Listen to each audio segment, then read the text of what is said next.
ចាប់ពេលពុតធីខ្ញុំសូមវន្ទាព្រះពុទ្ធគ្រប់អង្គដែលបានត្រាស់ដឹងដោយចិត្តស្មោះត្រង់សូមលើកំបងប្រណម្យអញ្ជលីខ្ញុំសែនជ្រាំងថ្លាលើព្រះសាងស្តាបុព្វតាំងពីបុរាណកាលមកទ្រង់បានសំភីគ្រប់ពេលនាទីដើម្បីប្រស័ត្វព្រះពុទ្ធទាំងអង្គយើងជា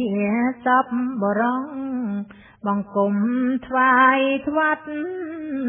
ហើយនឹងព្រះធម៌ដែលទ្រង់បញ្ញត្តិសូមពុទ្ធបរិស័ទ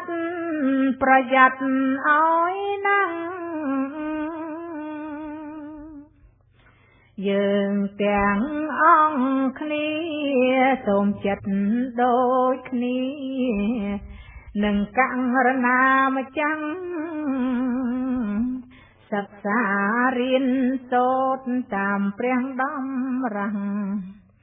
ទៅវាមិនប្រាំងខ្លះធូរខ្លាំងតាំងព្រះពុទ្ធលក្ខណៈចូលយើងគៀរវាំងរៀនសូត្រឲ្យដឹងទៅយើងជ្រះថ្លានាំគ្នាខំប្រឹងហើយមិនស្រវឹងដោយរូបយើងនេះ